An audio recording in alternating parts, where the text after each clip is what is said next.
Hello, नमस्कार. कसे आहात सगळेजण? सगळ्यांना श्री स्वामी समर्थ. यावेळी टाईम सांगितलं तर इव्हनिंगचे 5 वाजलेले आहेत आणि इकडे बघू शकता परत कूलर खराब झालेला आहे. म्हणजे आता ही तिसरी वेळ आहे कूलर रिपेअर करून आणण्याची. कूलर व्यवस्थित होतच नाहीये. काय प्रॉब्लेम झालेला आहे काय माहिती. म्हणजे पहिल्यांदा जेव्हा नेलेलं होतं ना, तेव्हा ₹1100 देऊन ते रिपेअर केलेलं होतं. आता काय त्याची मोटर वगैरे गेलेली होती ते घालून. पण एकच रात्र चालला आणि दुसऱ्या दिवशी परत घेऊन गेले. आता आज परत आणखी नेलेले होते सकाळी, आता घेऊन आलेले. तर तिथं तर त्या दुकानात चालत आहे व्यवस्थित. घरी आणून चालू केलं ना, थोड्या वेळ चालतं नंतर बंद पडत आहे. इकडं माझी काही कामं चाललेली आहेत. तर लसूण सोलायचा होता. हे गावरान लसूण आहे, जे लाल लसूण येतो ना तो. तर लसूण मी चोळून बाहेर नेऊन फटकून घेऊन आलेले. तर खूप सारा लसूण झालेला आहे. म्हणजे आता आरामात 10-12 दिवस हा लसूण चालेल. म्हणजे वेगळं सोलण्याची गरज नाही आहे मला. फटकून वगैरे ठेवलंय आणि ठेवल्या थोडासा लसूण त्याच्यामधला मेलेला आहे, खराब झालेला आहे. कारण खूप दिवस झाले म्हणजे एकच वर्ष राहतो लसूण असो, कांदा असो. त्याच्या पुढे गेलं की ते मरायला लागतं लसूण, कांदा पण खराब होतो. तर हे सगळे लसूण वगैरे सोलून ठेवण्याची कामं झाली. तर इकडे मी कणिक मळून ठेवलेली आहे. तर थोडंसं तेलाचा हात लावून लावून मी छान कणिक सॉफ्ट करून घेत आहे.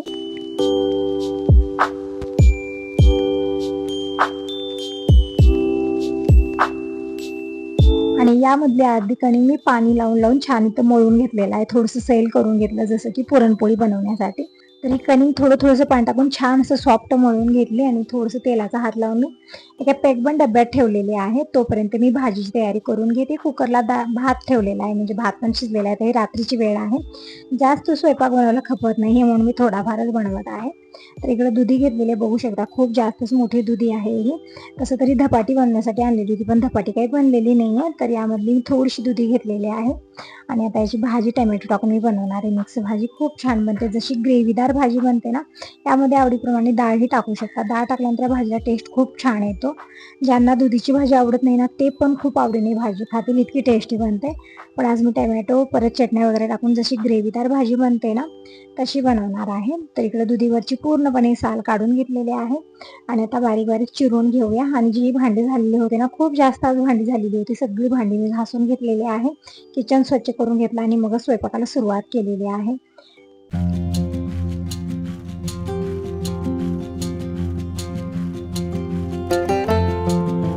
आणि दिनेश 2-3 दिवसात परत जाणार आहे. तर असं झालं की दिनेशला काय स्पेशल करून देऊ काय नाही, पण दिनेशचं फेवरेट असतं वरण भात. त्याच्यासमोर एका साईडला पंचपक्वान्न ठेवा आणि एका साईडला वरण भात ठेवा, तर तो वरण भातच घेईल खाण्यासाठी, इतका फेवरेट आहे त्याचा. त्याच्यामुळे थोडंसं टेन्शन येतं मला की मुलं आल्यानंतर काय बनवू. दीपक तरी सगळं खातो, सगळं परफेक्ट खातो तो. असं काही नाही की मम्मी ते आवडत नाही, हे आवडत नाही, असं त्याचं कधीच म्हणणं नसतं. जे बनवते खूप आवडीनं खातो. पण दिनेशचं कसं आहे ना, की वरण भात दिलं ना मग तेच खातो, दुसरं त्याला आवडत नाही त्याच्यापुढं, असं होतं. त्यामुळे थोडंसं टेन्शन मला पण येतं. तर असं इथं दुधीच्या फोडी करून घेतलेले आहेत. एक टोमॅटो मी बारीक चिरून घेतला, कोथिंबीर चिरून घेतली आणि चटण्या म्हणजे कारळाची चटणी नाहीये, संपलेली आहे. तर इकडं थोडीशी मी कारळ भाजत ठेवलेले आहेत. कढई छान गरम झालेली आहे, कारळ टाकलेले आहेत आणि छान परतत आहे मी. म्हणजे जसंच कारळ चटकायला लागले ना, म्हणजे चटकून उडतात खाली, तेव्हा समजायचं की कारळ एकदम परफेक्ट भाजलेले. तीळ पण असंच असतं, तीळही जेव्हाही भाजायला घेतो ना, ते उडायला लागतात. छान असं चुटचुट आवाज येतो आणि उडायला लागतात, तेव्हा समजायचं की तीळ छान भाजलेले आहेत. म्हणजे ते सांगतात स्वतःहून की आम्ही भाजलेलो आहोत. तर दिनेशला म्हणलेलं होतं की भाज्या घेऊन ये, भाज्या पण संपलेल्या होत्या. तर भाज्या घेऊन आलेल्या आहे. आता काय काय आणलेलं आहे बघूया. पाणी पण संपलेलं होतं, तर पाणी पण घेऊन आला आणि एक माझा घेऊन आलेला आहे, म्हणजे ही बॉटली घेऊन आलेली आहे छोटीशी. माझं फेवरेट आहे ना, त्यामुळे तो घेऊन आलेला आहे. आणि एक पेड्याचं पॉकेट आणलेलं आहे, म्हणजे खाण्यासाठी काय आणलेलं आहे. आणि इकडं दोडकी, शेवग्याची शेंग, बटाटे हे सगळं घेऊन आलेलं आहे. तर सगळं काढून ठेवूया आणि सगळ्या भाज्या मी फ्रीजमध्ये लावून ठेवते. आणि जे आता मला लागणार आहे, म्हणजे उद्या बनणार आहेत ब्रेड सँडविच, तर त्यासाठी मी बटाटे आणायला लावलेले, ब्रेड आणून ठेवलेला आहे.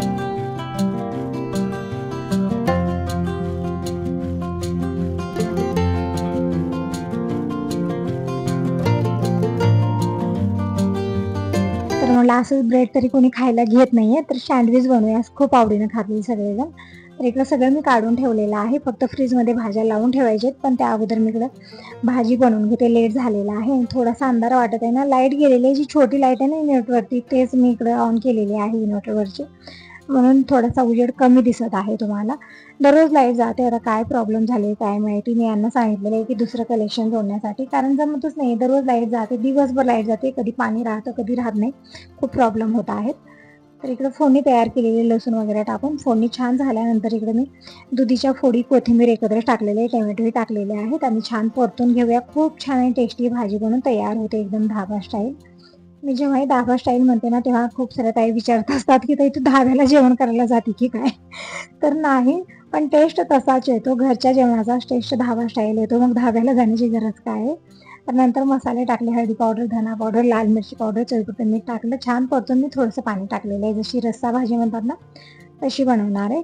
आणि इकडे सगळ्या भाज्या मी फ्रीजमध्ये लावून ठेवत आहे आता. तर अगोदर तर बटाट्याचा नंबर आहे, तर बटाटे मी फ्रीजमध्येच ठेवलेले बघू शकता तुम्ही. आता परत तुमचे कमेंट येतील की ताई भाज्या नाही काय बटाटे फ्रीजमध्ये ठेवू नको. तर तुमचं बरोबर आहे, पण विसरून जाते आणि इकडे कुठं स्पेस पण राहत नाहीये ना, त्यामुळे मी म्हणते फ्रीजमध्येच ठीक आहे. एका ठिकाणी राहतात सगळ्या भाज्या म्हणून ठेवत असते. परत जे दुधी अर्धी ठेवलेली होती ना ती पण फ्रीजमध्ये ठेवले. शेवग्याची शेंग, दोडका हे पण मी फ्रीजमध्ये ठेवलेलं आहे. सगळ्या भाज्या अगोदर मी व्यवस्थित लावून ठेवल्या. आता चटणी बनवून घेऊ. तर मिक्सर वगैरे काढून घेतलेला आहे आणि आता कारवं पण छान थंड झालेले. तर छोटा मिक्सरचा डब्बा घेतलेला आहे. यामध्ये 2 बॅचमध्ये मी हे कारवं वाटलेले आहेत, कारण एकामध्ये जमतच नव्हतं. खूप टप्प भरलेलं होतं हे आणि व्यवस्थित वाटत नव्हतं. तर थोडीशी वाटलेली चटणी मी काढली आणि यामध्ये शेंगदाण्याचं वाटण टाकलेलं आहे. परत मी मिक्सरला फिरवून घेतलं. म्हणजे दोन्ही चटण्या मिक्स करून मी वाटलेल्या आहेत भाजीला टाकण्यासाठी. आणि असंच ठेवलं ना खराब पण होता, थोडासा वास यायला लागतो 4-8 दिवस ठेवल्यानंतर. म्हणून मी ही चटण्या ना फ्रीजमध्ये ठेवणार आहे. म्हणजे फ्रीजमध्ये काहीच होणार नाही, जशाला तशी बनवून राहतात छान फ्रेश.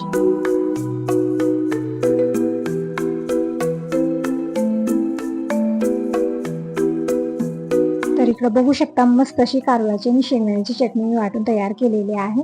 आता 2 ते 3 चमचे चटणी मी भाजीमध्ये टाकली, छान मिक्स करून घेतलं. भाजी छान आळून येते यानं आणि टेस्ट पण खूप छान येतो.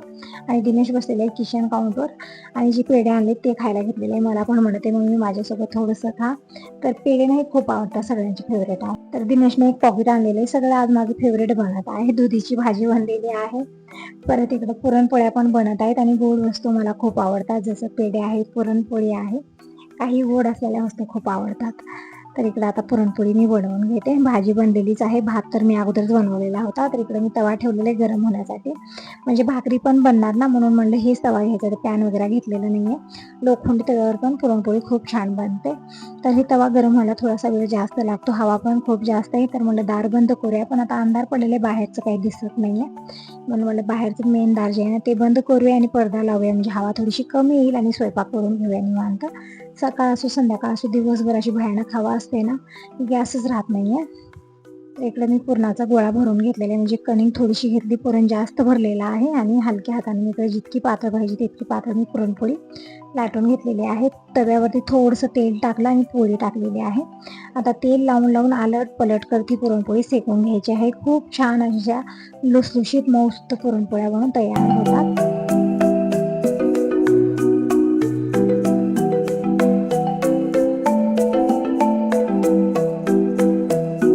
गरमागरम पुरणपोळी दिनेशला खायला दिलेली आहे. मी वर टाकलेले आहे 2 चमचे तूप. दिनेश म्हणत होता मम्मी तूप कमी टाक सुरू होतं त्याचं. तसं तर भातावरती तूप घेत असतो, छान लागतं त्याला भातावरती, पण पुरणपोळीवरती जास्त तूप झालं ना म्हणत आहे मम्मी खावं असं वाटत नाही, कमी टाक.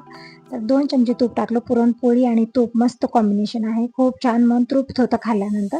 दिनेशला मला एक पुरणपोळी खा, त्यानंतर भात आणि भाजी घे. तर पुरणपोळ्या वगैरे बनल्या रात्री सगळ्यांसाठी. रात्रीचं सगळ्यांचं जेवण झालेलं आहे. जी रात्रीची कामं होती सगळी मी आवरून घेतली. आता ही सकाळची वेळ आहे. तर सगळ्यांना गुड मॉर्निंग, श्री स्वामी समर्थ. तर सगळी माझी मॉर्निंगची कामं आवरलेली आहेत, आंघोळ झालेली आहे आणि आता आलेली मी किचनमध्ये. आता स्वयंपाकाला सुरुवात करूया, पण त्या अगोदर चहा बनवते यांच्यासाठी. यांचं पण आवरतच आहे, आंघोळ वगैरे झालेली आहे. आणि आज आम्हाला जायचं आहे नणंदबाईकडे. तर अनारसे पण करायचे, धोंडे पण करायचे. तर थोडीशी घाई गडबड आहे कामाची, म्हणून थोडंसं लवकरच मी सुरुवात केलेली आहे.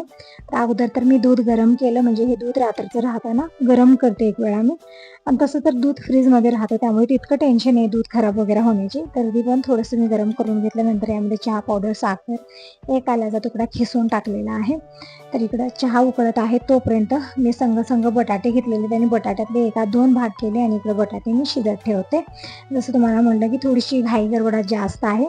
लवकर आणि कमी वेळात मला सगळं आवरायचं होतं. म्हणजे हे म्हणत आहेत की आपण 12 वाजता घरातनं निघूया. आता तोपर्यंत मला सगळं आवरायचं आहे. एक तर आज ब्रेड सँडविच बनणार आहे. दिनेश पण जाणार आहे कॉलेजला. खूप घाई गडबड आहे सकाळी सकाळी. तर इकडे चहा बनलेला आहे. तर चहा ओतला तोच दिलेले आहेत खाण्यासाठी. म्हणजे ब्रेड पण आणून ठेवलेले, पण ब्रेड चहासोबत घेतच नाही, तितकं आवडत नाही कोणाला पण. म्हणून आज ब्रेड सँडविचेस बनणार आहेत घरी. तर आवरलेलं आहे यांचं पण.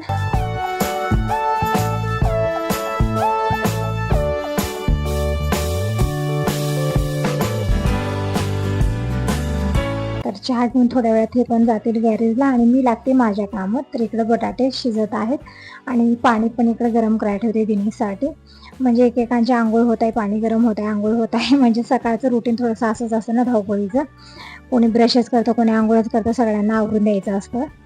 आणि दिनेश आज लवकरच कॉलेजला जाणार आहे, आज पेपर आहे त्याचा. तर इकडे कांदे खूप सारे मी चिरून घेतले, कोथिंबीर चिरून घेतलेले आहे आणि बटाटे पण आता उकडलेलेच आहेत आणि कुकरला संग डाळ पण लावलेली आहे मी. म्हणजे वरणही बनणार, म्हणजे कितीही पंचपक्वान्न बनवा, वरण भात हे बनणारच असतं. आणि इकडे बनत आहे माझ्यासाठी चहा. म्हणजे सकाळी सकाळी डिकाशन चहा घेते. 8-9 वाजता असं माझ्यासाठी दुधाचा चहा बनतो इकडं. तर बटाटे पण शिजलेलेच आहेत, पाणी पण इकडे छान गरम झालेलं आहे. तर पाणी अगोदर मी बंद करते, हीटर वगैरे काढून ठेवलेलं आहे. आणि आता बटाटे काढून सोलून घेऊया. तर इकडे चहा पितच होते, तितक्यात फोन आला मला पाहुण्यांचा आमच्या. म्हणजे यांच्या मामीचा फोन आलेला होता. त्या म्हणत होत्या तुला पित्ताचा त्रास खूप आहे ना, मग चहा पिऊ नको, चहाऐवजी तू फक्त दूध गरम कर, साखर आणि इलायची पावडर टाकून आणि थोडंसं तूप टाक त्यामध्ये 1-2 चमचे.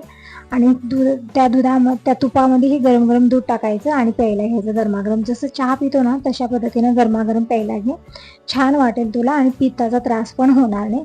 पण खरं सांगते की पिल्यानंतर मला त्रास जास्त झालेला होता. म्हणजे दुसऱ्या दिवशी तरी मी उठलेलीच नव्हती, इतका त्रास मला झालेला आहे. मला वाटतं ते दूध पचलेलंच नाही आहे मला. तर असं इकडे मी दूध तूप सगळं मिक्स करून ठेवलेलं आहे पिण्यासाठी. पण त्या अगोदर बटाटे मी काढून घेते कुकरमधले. छान उकळलेले आहेत आता आणि हवा पण पूर्ण निघालेली आहे यामधले. तर आता बटाटे इकडे छान सॉफ्ट असं शिजलेले आहेत. तर साल काढून घ्या, थोडंसं थंड व्हायचा वेट करते. तोपर्यंत मी दूध जे बनवून ठेवलेलं आहे सगळं टाकून यामध्ये मसाला वगैरे, दूध प्यायला घेते अगोदर.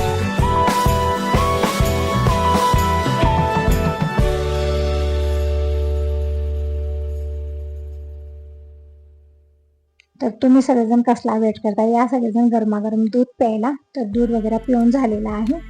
आणि इकडे याच कुकरमध्ये मी डाळ पण म्हणजे शिजत ठेवत आहे.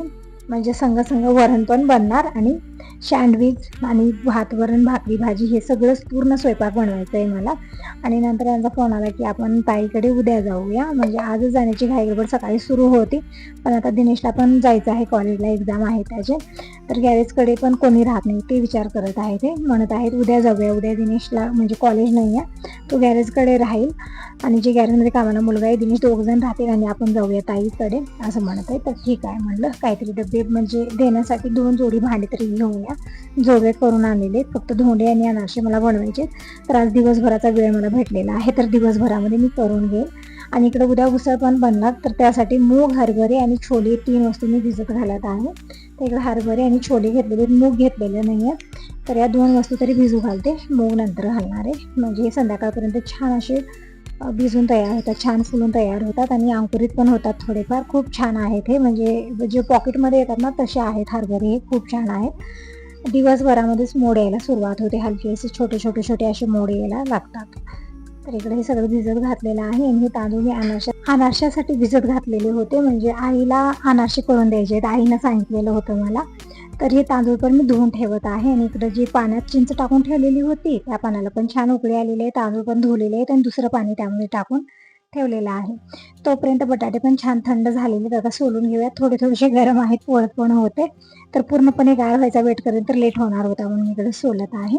तर कशा पद्धतीने सँडविच केलं सगळे याच व्हिडिओ दाखवेन. तर व्हिडिओ खूप मोठा होत आहे, म्हणून या व्हिडिओला मी 2 भागात डिवाइड केलेला आहे. तर नेक्स्ट व्हिडिओ जरूर बघा आणि हा व्हिडिओ आवडला तर लाईक करा, सबस्क्राईब करा. बाय.